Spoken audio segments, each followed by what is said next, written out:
My name is Scott Clark. I'm the Historic Preservation Officer for the City of Newport. I'm serving as the moderator for this session. So please use the chat function of Zoom to ask your questions throughout the presentation. Please also let us know through the chat if you have any problems hearing or seeing the speaker. Our speaker today is David Lamb. David is a 19+ year veteran of the fireplace and chimney industry. He's been a presenter and a resource to NKY restoration since our inaugural year. To give you an idea, this very young man has been with us for 11 years now within our presentations that we've done every year, now in our 10th year. During his career, he worked his way up from field technician to lead technician and mason and to operations manager. As his experience grows, so did David's desire to own and operate his own company. In 2017, David began Embers, Fireplace, and Chimney. This local company offers level 1 and 2 chimney inspections, chimney repair, chimney relining, masonry repairs, and restoration. I also know personally that David has always been not only helpful to us here with the restoration weekends, but willing to come out, talk to citizens, help people figure out solutions to some of their problems. Done quite a bit of work in our historic river cities. So we're very fortunate to have you here, David, to give us this presentation. And so as those questions come through, we'll feed them to you, and then we'll talk a little bit more at the end. So I'll let David do this because he's the guy you came to see. Scott, thank you for the gracious introduction. Hello, thanks for tuning in. I am David Lamb, owner and operator of Embers, Fireplace, and Chimney. Most of the work we do is masonry restoration. If something's broke and it needs fixed, that's when we typically come in to view it and see what we can do to find the solution to the problem. So today I kind of wanted to touch base on a few things as far as masonry related and chimneys as well, with on a brick home specifically. You know, a lot of the older homes are double brick walls, so they're going to have 2 layers of brick. That'll be, you know, one your face brick that you would see, and then one backup brick layer behind that, and then typically your plaster wall back behind there. So in dealing with a lot of water problems over the years, a lot of the face brick will actually decay and start to rot out. A lot of the mortar joints will erode, and that allows just a pathway for water to enter the home. So first, identifying where that water is coming from, whether it's a roof, box gutter, something in that area, and it's just been draining on the wall. So you want to be able to stop that first and then repair the masonry. So a couple things I want to talk about as far as tools that we use in the industry is when it comes to brick extraction. So this here is a masonry saw. It's really designed for older brickwork, homes that were built prior to, say, 1940, because they had a softer mortar. What this does is it's electric, so you're going to plug it in, and then you would actually cut out the brick in a method of sawing it, similar to like a sawzall possibly. So you just kind of work it and rock it back and forth. And these blades, what they're doing is they're oscillating, so they're moving in that motion there, and they're cutting the mortar. So you would cut your bed joints, which is your horizontal joints, and on the top and the bottom, and then you would extract that brick itself. So this is a great tool. It's a very powerful tool. It will do the job, but be ready for it there. So we use this a lot. Another tool we use for mortar extraction would be a grinder. So this grinder has a diamond blade on it. It's typically about 4 inches, 4.5 inches. The blade itself, it spins in a circular motion, and it's going to actually cut these joints. So you can kind of walk across it, cut into the joint itself, all the bed joints, and then all your vertical head joints there you would do after. What this is going to give you is about 3/4 to an inch depth of removal of that mortar itself there. Both of these tools I wanted to talk about, they create a massive amount of dust. I mean, it's all around you, it's in the atmosphere. That needs to be controlled. So the industry is really pushing for everyone to connect these to a vacuum and a hose style. That way it can collect all the dust itself. Very important. Even if you're cutting out a couple joints or you're cutting out an entire wall, you do want to contain the dust itself. So this comes with a shroud, a head unit. These brushes will actually follow the brick, protect the brick itself as the blade is cutting into the mortar joints themselves. So you kind of over top of it, you have your hose connection, and these brushes are just gently gliding across the brick, protecting that. And this one has another connection, which you would put in that port there. That will collect the dust from there. Keeps everybody in a safe and clean working environment there. Another tool I've recently got into, a lot of architects are calling for, this is a pneumatic air chisel. So it's got a retainer clip on it there. So there's a variety of chisels that you can use for this here. This kind of works almost more in like a pecking motion of the actual mortar itself. It's kind of nice because it's not as aggressive as a grinder or Arbortex saw. You can kind of finely tune it and work into the joints themselves, almost carving them out. This stone here was this tool here was originally designed for stone work, for carving stones, anything from gargoyles to anything in that nature there. So this company here has been in business since about 1890, and they've been making these.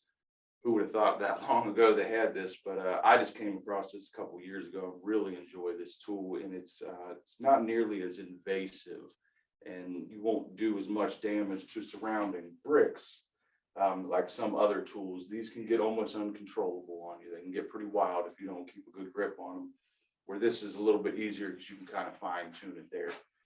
This would be more specifically for mortar removal only itself. Arbortex can actually remove mortar, and it can cut deep enough to cut a full brick out. So you can actually extract that one single brick out if you need to. So those are power tools. Still one of the best tools you're ever gonna have. It's a good brick hammer. This is a 22 ounce. It helps cut brick. You can use them with like 3-inch chisels if you want to just really just work on taking one brick out. It is always wise to try and free up the mortar joint around the brick itself, and then you would start to work the brick out. It's not an easy process by any means. It's very time consuming and tedious to remove one brick, let alone 30 or 40 in different areas on a wall that has suffered water damage over the years. Other tools that are very familiar in the industry, this is a margin trowel. This is great for just mixing up small amounts of mortar and just patching something up here. Love this tool. This is a good one here. This is your general mason's trowel here. They come in different handles, just all depends on what you as the mason prefer to use. I like just the wood one. They have leather ones, cork ones, and all kinds of cushion ones, but this is probably the #1 tool for the masonry industry itself. There's different brushes. This is a churn brush. This is typically used for joining and repairing the old work. So after the mortar is applied to the joint itself, and you would come back and you'd start smacking it back in. What that does, it pushes all the aggregate and everything back into there, and it still allows the wall to breathe out. So when water does come in the building, it allows it to breathe back and forth out. A lot of the newer joiners, some of the stuff you'd use on stuff that maybe 1940s and on up into today would be a slick joiner. It's just got a barrel to it. This would actually create a concave look into the mortar itself there and seal it, which you really don't want to do with some of the older stuff. You want to keep it more pop motion to allow it to breathe. Very important to breathe on the older masonry work. A lot of these are just different styles. This is a Grapevine Joiner. As you can see there, it's got the little lines, so it leaves almost like a vine look to it in the work itself there. Most of these joints are usually decided between the brick mason themselves and the architect. There really isn't one that's necessarily better for the situation. It's more just appealing to the eye and what the potential homeowner would like to see with that style of brick. Because nowadays brick come in a variety of different textures and colors, and it just kind of depends on what you'd like to choose. Another old school joiner here is a bead joiner. You might see this on some of your old stone work, on some of the old stone foundations. It almost creates like a ribbon effect to it. So it actually protrudes it outward. You usually wouldn't see something like this on brickwork. You'd almost always see it more on stonework, but it'll give you a nice ribbon look there too for it. Again, most of these are just decided on architect and builder and brick mason themselves on what they'd like to see. One's not necessarily better than the other. This here is called a skate joiner. This will actually skate across the wall. You can adjust the nail itself, and you're using the head of the nail in a motion going across that will actually cut out. So you'll have a depth joint that kind of opens that up a little bit there. That would just be a recessed joint in that sense there. You'll probably see more of this look here on the skate joint, and then the churn brush of the mortar getting smacked back in there. A lot of your older homes, anything from like 1920 and beyond, you'll see more of these methods here. A lot of times with that, when you do the work like that, you kind of want to clean it up a little bit. I don't recommend you use the wire brush for the joining itself, but just kind of lightly glazing across the brick, cleaning up any excess mortar that resides on the brick itself. So be careful when you're using a wire brush not to carve out the joint itself there. You can use any of the tools for this. This is more just kind of a quick cleanup method on the brick, any staining there.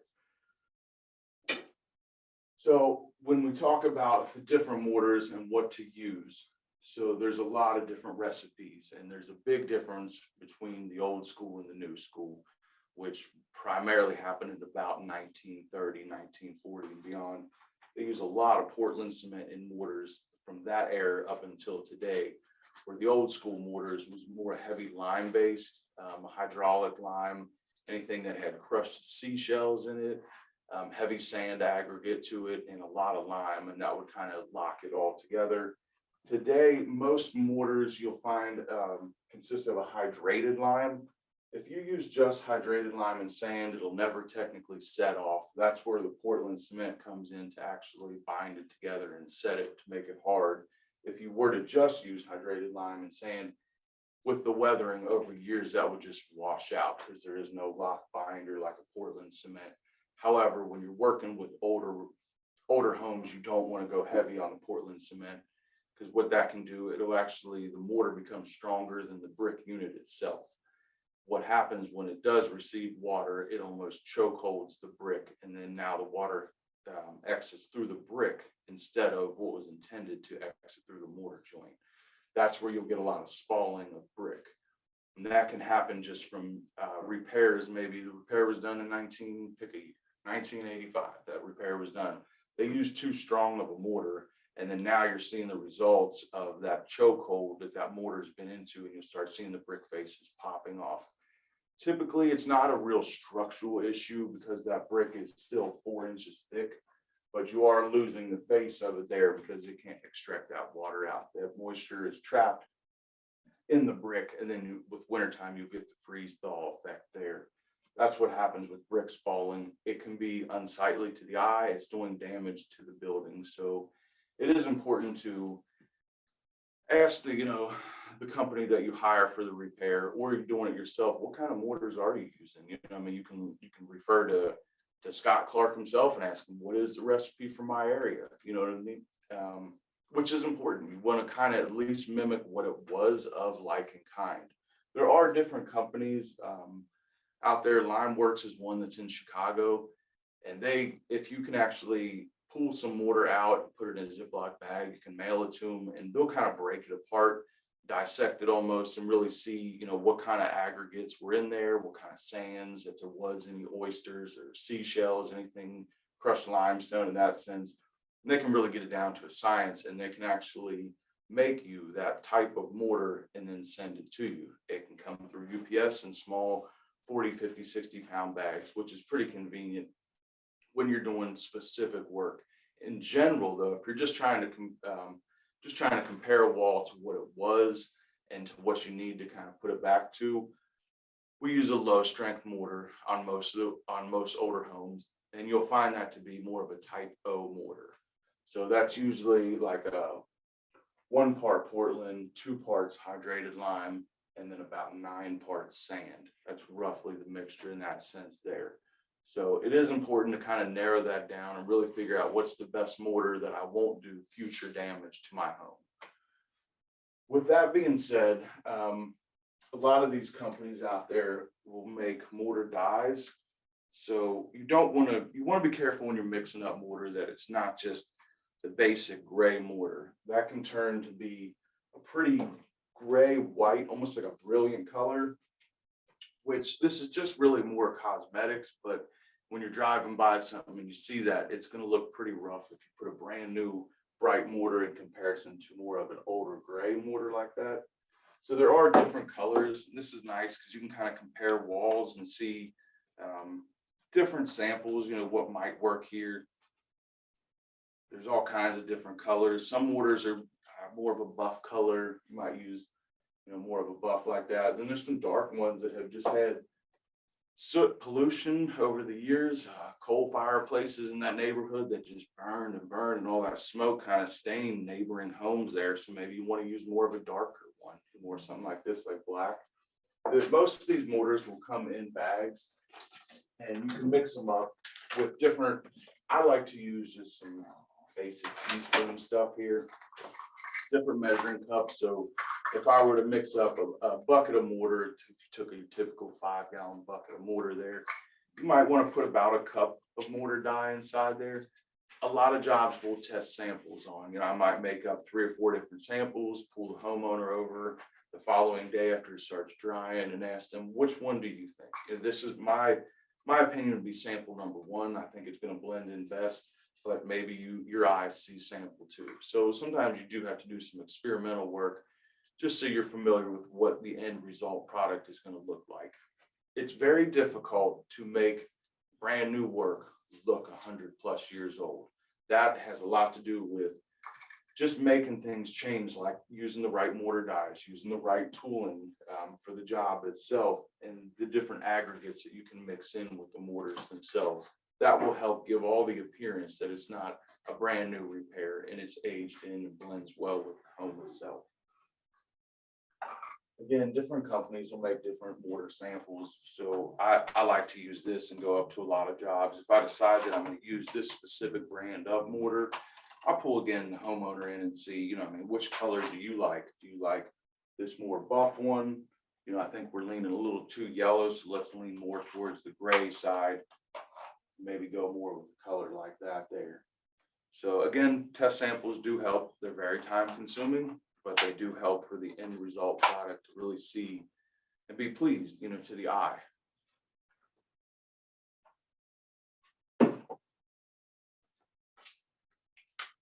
I have mixed up several mortar samples over the years to get different colors, and I'll mark on them at times and see, this one is just your basic one. This has a lot of red and some black, so it almost turned into a purple, almost a mauve color there.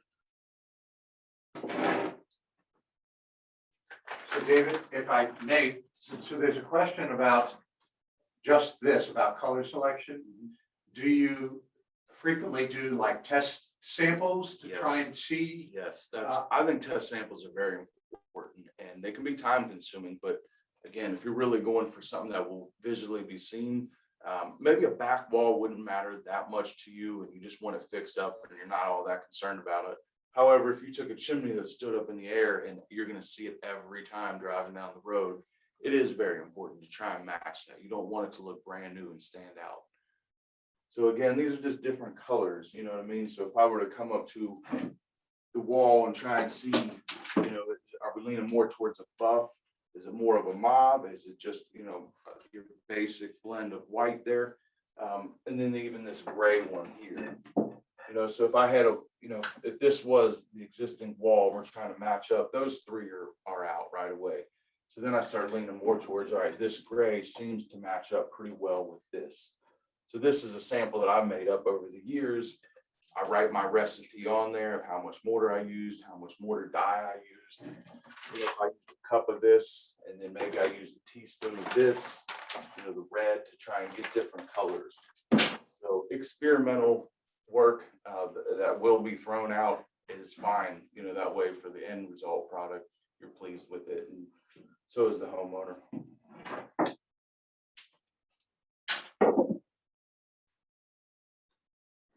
So with that being said, a lot of the repointing work that goes between this, it just takes a lot of prep time. You want to make sure that everything's right before you get started.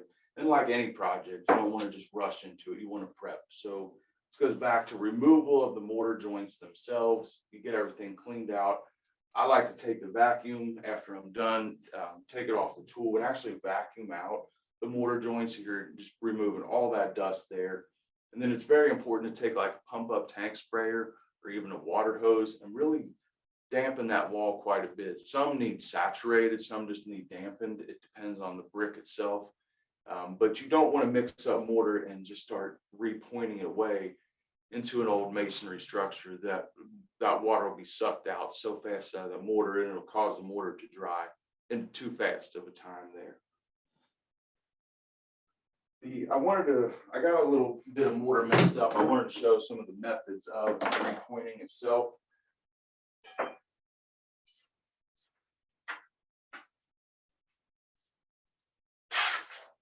So you can see here, mix up some water, run the trowel through it pretty good. Typically, if you're repointing something, to keep it less messy and things for the way that things are going to properly dry, you almost want your mortar mixed up kind of like the consistency of like a brown sugar almost. If you're just going to be repointing, if you're actually going to lay brick, you're going to need it far more wet than that to actually get the brick laid down level. But if you got everything cleaned out and you're just doing some repointing work, it's important to make it like the consistency of a brown sugar itself. So when I mix something like this up, I'll typically use a drill like this, put it on low speed. You can mix all your powders and everything in there first.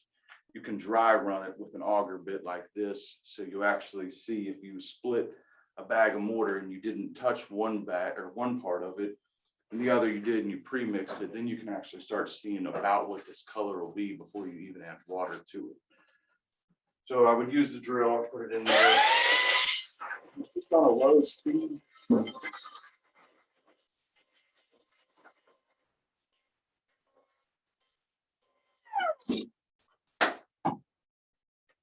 Then I would take the mortar, put a little bit on my trowel. You don't want an overwhelming amount on your trowel. That's about right to get you started there. And then I like to do, since I'm right-handed, this is going to depend on whatever you're comfortable with. I prefer to start on the right side of a wall or on a chimney and work my way over towards the left side there. So most of them I'm going to do my bed joints first, and I'll work in sections areas about this way, maybe even twice as big. But you want to be careful on temperatures, because if you're working in the month of October or the month of July, it's a dramatic difference on what that mortar and how it's going to behave and how it's going to dry. So I don't like to do a huge area and then be stuck rushed on time because some areas getting dried up on me too fast. But I'll typically go, I'm using the tool like this. This is slip joiner in itself. It has two different sizes. It's got a 3/8 inch on this side and a 1/4 inch on this side. It's nice because you can kind of flip it around if you need. You've got bigger joints in one area and smaller on the other. So again, I'll start from this side, working the material in, doing the bed joints first. At that point, then after I raise that, then I'll do my head joint. It's important on a lot of the older work to do 2 passes. What I mean by that is you don't necessarily want to fill it all in one shot. So if you join it out a 1-inch depth, you don't want to come by and fill 1 full inch at one time. You usually want to do it in passes, sometimes in multiple passes. You might even need 2 or 3. So you're kind of almost putting it in 1/4 inch increments through that way there. Again, you want to find a rhythm. If you're just doing a small repair yourself, you want to find a rhythm that you're comfortable in. You don't want to try and start up here and then work down here, and then you're trying to get this joint. And even if you have done just miscellaneous areas on the wall that you've just extracted some mortar from this problematic area and a couple here, work from that one area and then move over. So you get a sense of completion and you know that's already behind you. It's easy when you're looking at a brick wall to get dizzy because everything's so busy, there's so much going on, and you think you hit this area, you think you hit that, and then you don't even notice when it's time to come jointing that this dried up already on you. So again, I would just strike and just push it in like that. It's important to make sure you get your corners, your edges, whether again it's a chimney or a wall. You want to pay close attention to an area like this. That way it doesn't have an area missing. And then that's a great place for water to start intruding inside there. So make sure you really take care of your corners. And that's a lot to be said even when you're joining the work. So if you go back to something like here, using any tool really, you almost want to use your finger or something, just that way you know it's kind of packed, and then start from that way. You don't want to go from the edge and then kick it outward, because your corner will get lost in that sense there.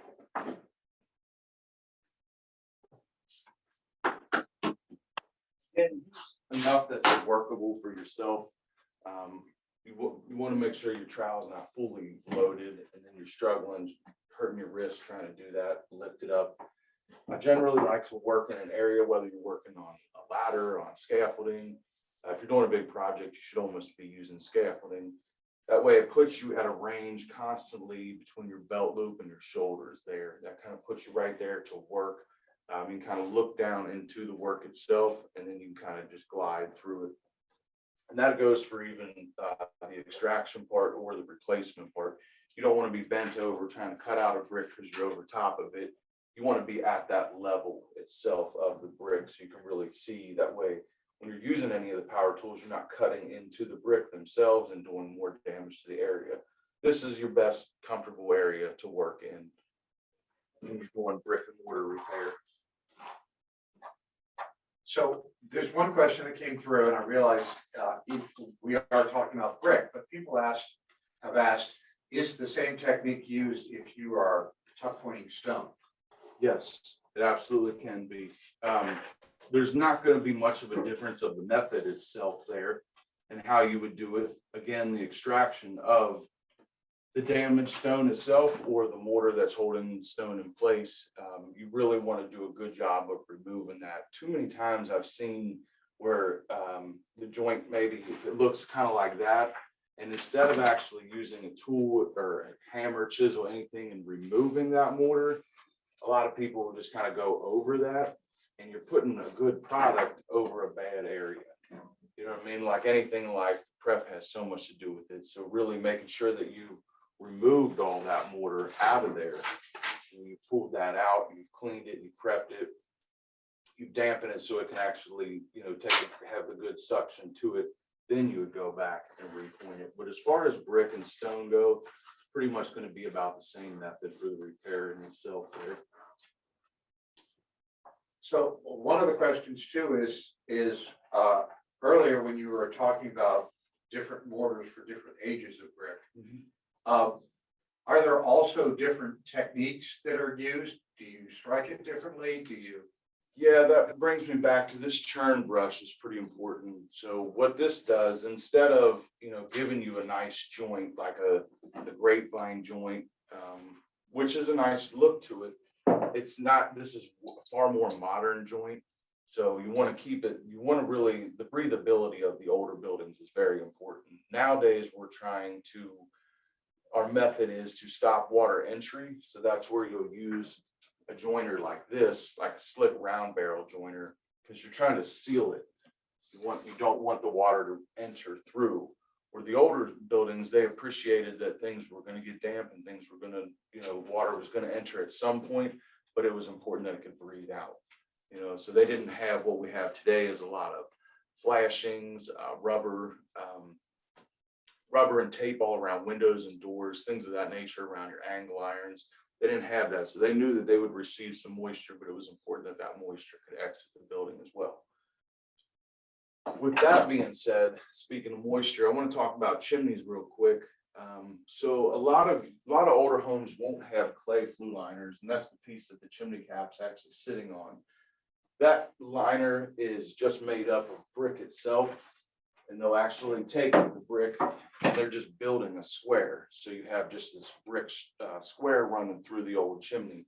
At about the 1920s, and this depends on the neighborhood that you actually live in, that's when flue liners were really brought to the US. So that could be totally different in Oakley up in Cincinnati versus Newport here in Kentucky, where that builder might have gotten a huge shipment of them coming in 1926, but in Newport, they were still, just making brick flue liners in 1928. They were still doing it that way.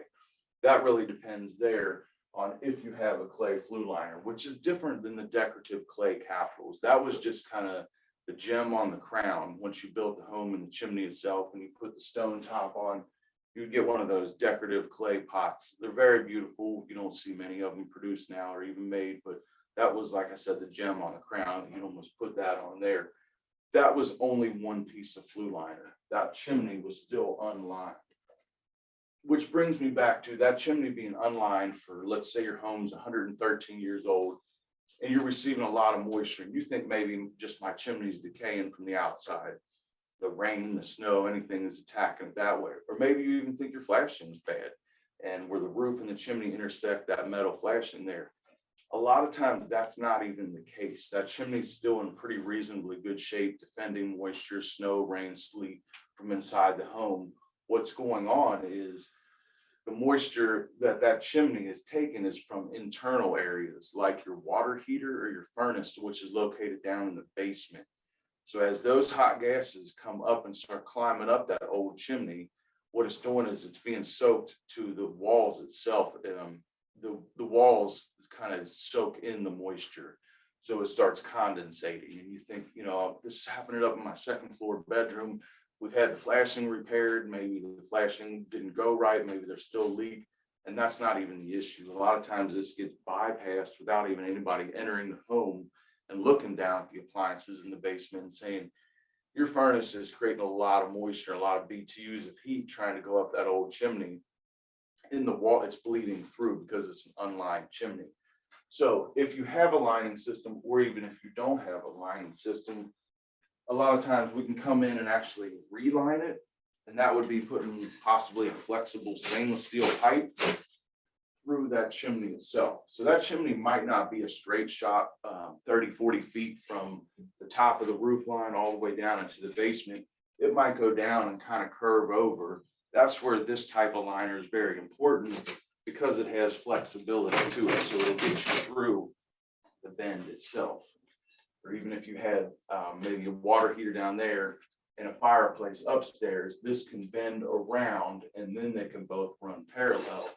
Once they start going through the home, where this might be your fireplace liner and this would be for the water heater or the furnace.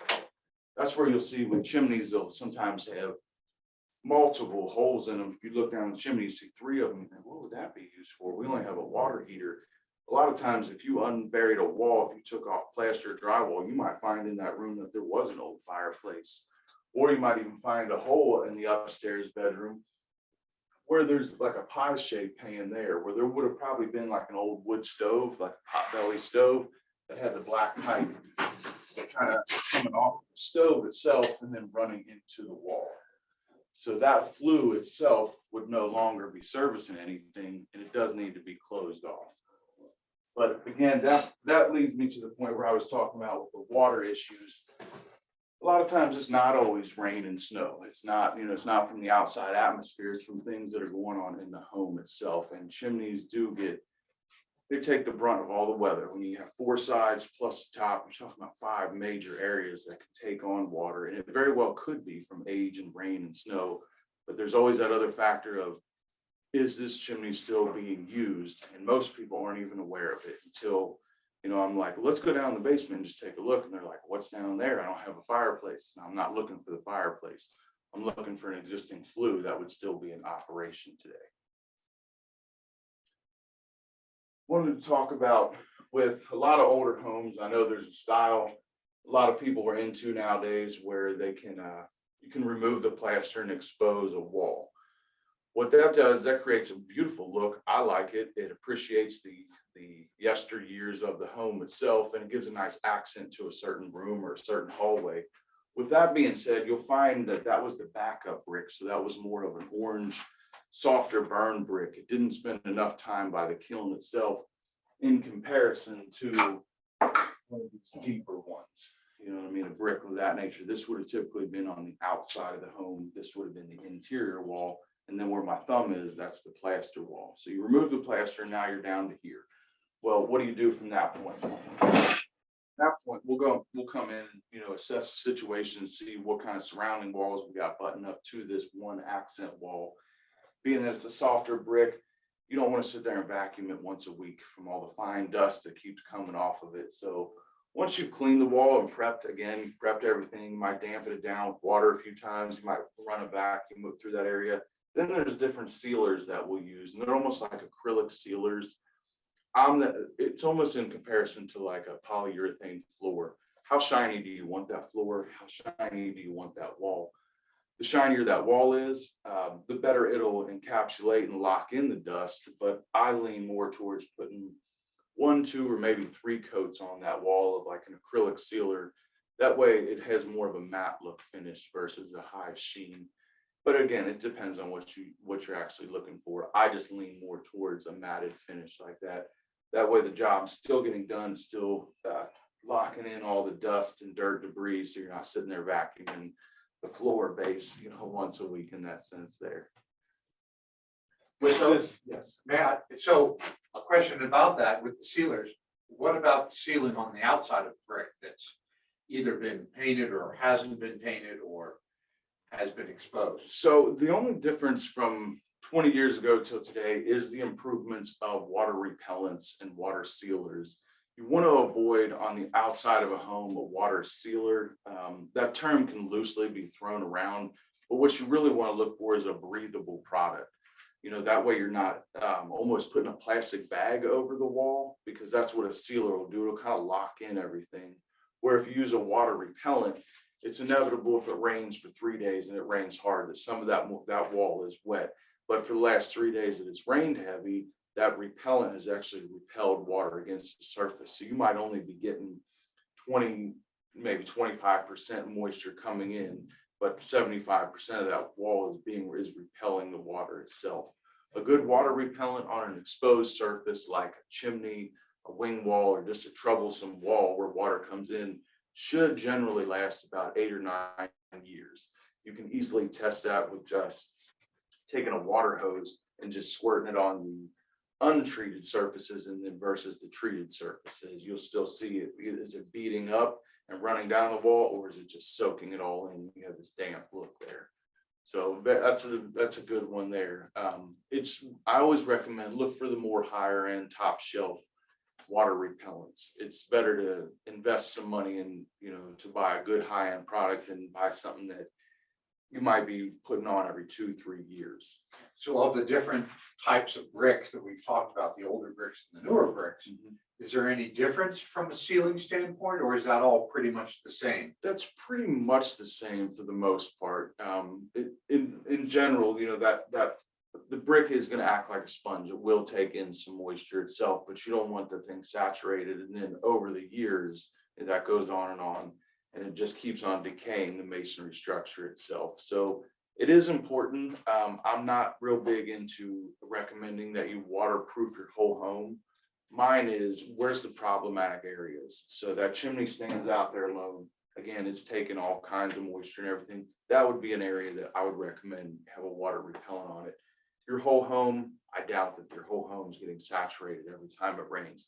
However, maybe the back wall, maybe the weather constantly comes in from your neighborhood and always hammers and hits that back wall, and you notice on that back wall you got some moisture around the window or something in that sense there. So then it would be a good idea to, one, fix any masonry issues that need fixed and make sure the wall is good and tight, and then apply a water repellent to it. All right. Again, with the mortar itself there's going to be different dry times on this. Again, because I was talking about how different times of years, the temperatures, again, from July to October are totally different. So when you go to join something, typically you're about ready, you've worked your area and it's about time to join it. What you'll want to do is kind of make sure that it's about thumbprint hard. if it's too wet from that point, you're just gonna pull all the water to the surface and it'll dry and it'll kind of affect the color itself if you do it that way. So I like to make sure, is that area, is it about thumbprint dry there?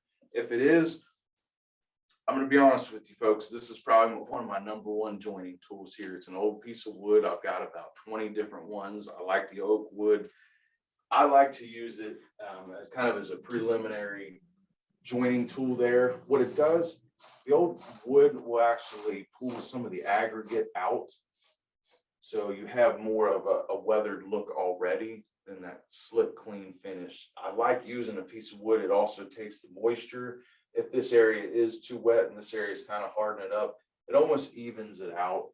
So you can kind of do them, and you're still pulling a lot of the sand aggregates out, which really gives you a lot of the appearance of the older look itself versus one of these slick joiners you might use there. Always strike all your head joints first, because you'll get a uniformity if you do that, because when you strike the head joint, how that interfered with this horizontal line. So once you strike all those, then you can pull it this way. And then it closes that gap up there. So that way you don't see strike lines running through all that work. Again, it's important to go from your corners, hold them there, and then work that.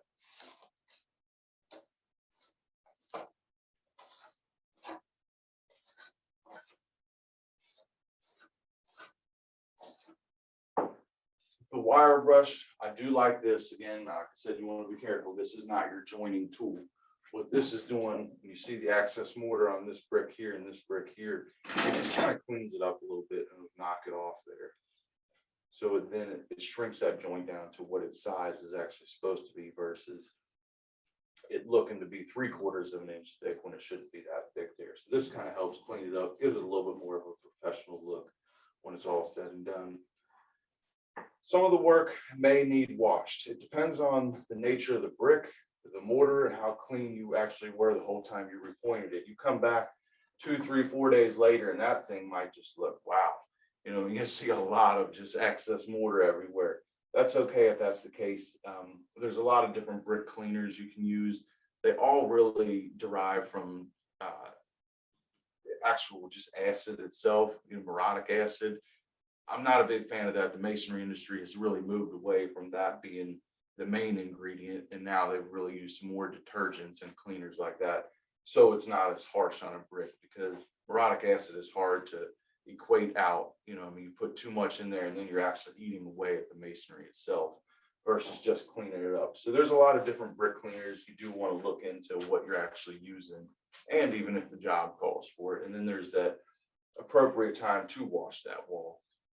And that would also be done and recommended prior to a water repellent. If that wall has pollution, if it's got moss on it, anything of that nature, excess mortar stainings, you'd want to wash that wall first, then on a return trip, come back and apply a water repellent to it. What about like power water washing? That's a good question. So a lot of people have pressure washers, and it seems like it's a very easy way to wash a wall. However, you can do a lot of damage with the pressure washer, because if you don't know the exact amount of PSIs that are running through that, you can actually be blasting that mortar out of the area. And that's really not the objective. That if you're trying to just clean it, you have to be very careful with pressure washing. I like, typically when we wash a chimney or a wall, we'll just use a hose and some deck scrubbing brushes and then just manually do it. So we got our cleaner inside of a bucket.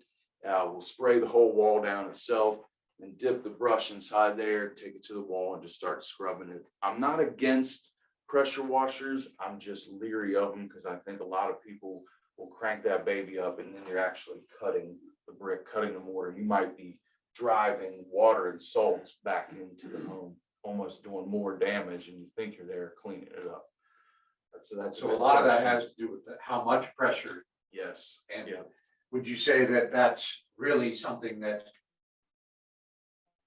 not only you need to consult with your local district, historic district, as to what they require? Yes. but also to have a professional that actually knows that that type of Right. pressure is important. That really is. And also, I mean, if you're just like trying to remove paint and get, a lot of it in an area, you're trying to get it down to the bare brick and mortar. Yeah, I mean, you could be throwing paint all over the neighborhood. I mean, you're just blasting away.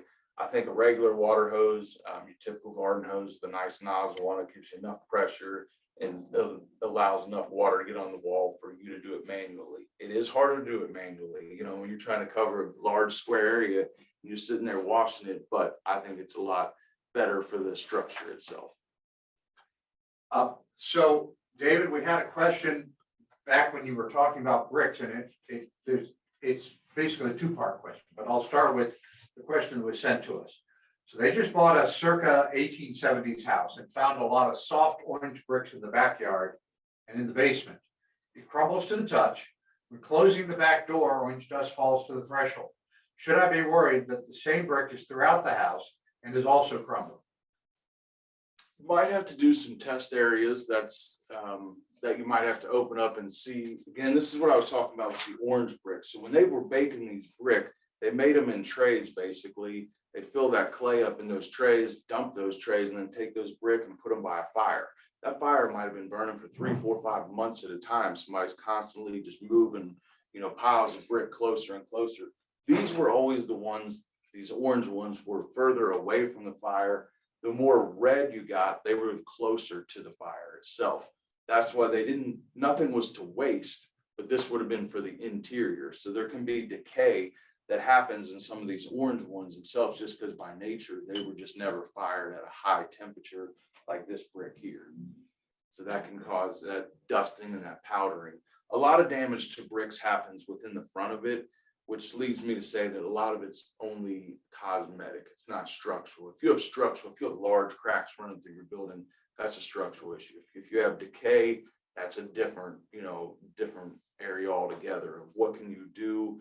It's an eyesore starting, slowly, but I don't think your house is going to tip over just because the brick is starting to powder a little bit.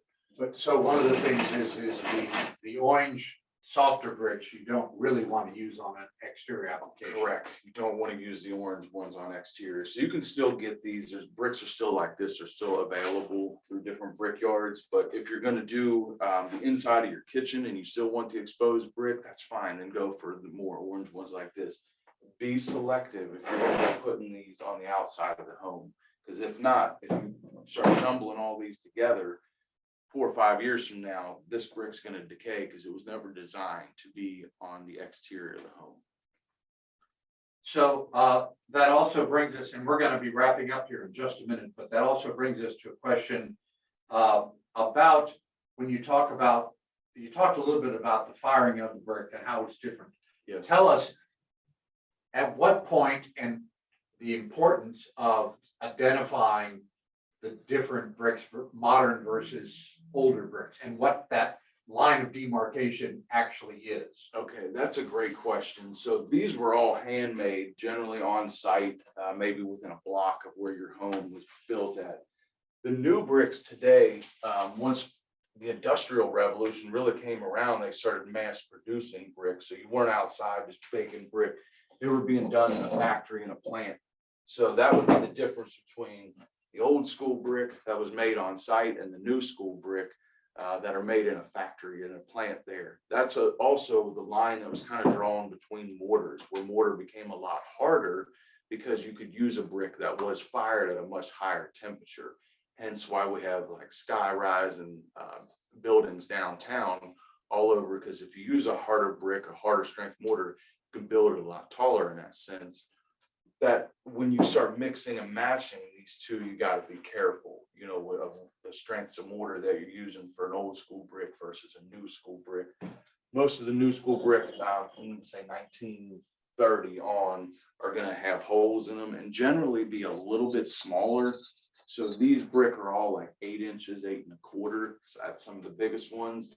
These brick are all about 7 5/8. So again, with restoration, you want to be careful that you take today's new brick that might actually blend all right, but you can see a substantial difference in the size of joint there itself. So you might actually have to, on a lot of chimney rebuilds we do, wall cutouts and stuff like that, you might try and save and salvage half of those brick, and then you might only have to use new brick because they match up. But you want to be careful about how much spacing you have, so you don't have some mortar joints that are this big and some that are this big, in a sense of that nature. So the production, the Industrial Revolution really changed the brick and the mortar industry as a whole. Any other points that you want to cover?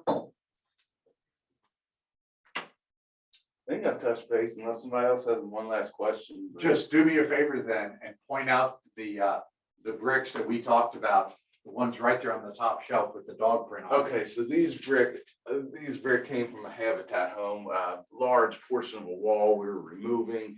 We were taking off the brick and we're kind of cleaning them off and stacking them behind us on the scaffold.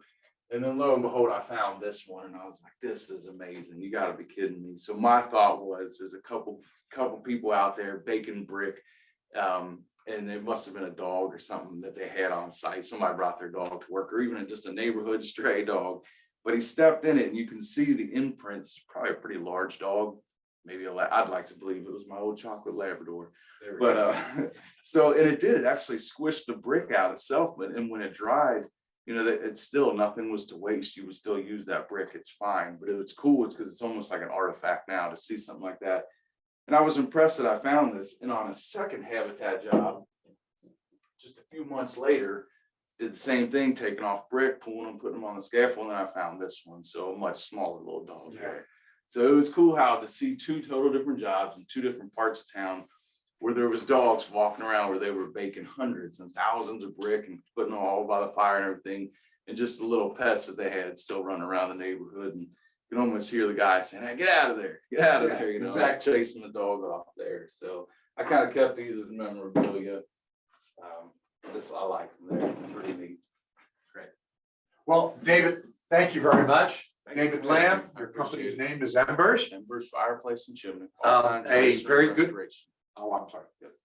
A very good friend of historic preservation and restoration throughout the area. I want to tell you that our next session that's coming up on this same channel is plaster repair by John McEwen from Cincy House. So we'll have a short break and then we'll follow up with this. But one of the things that whenever you undertake any type of tuck pointing or brickwork in your historic neighborhood, make sure that you're consulting with your local historic preservation office to make sure that the techniques and the person that's doing it is following the things that are the right thing for your house, as David has showed us. And David will attest that any contractor that's confident and is doing the right type of work is more than happy to answer any questions that your historic preservation office will ask, because they believe in the right thing for the buildings as well. Yes. So thank you all for tuning in.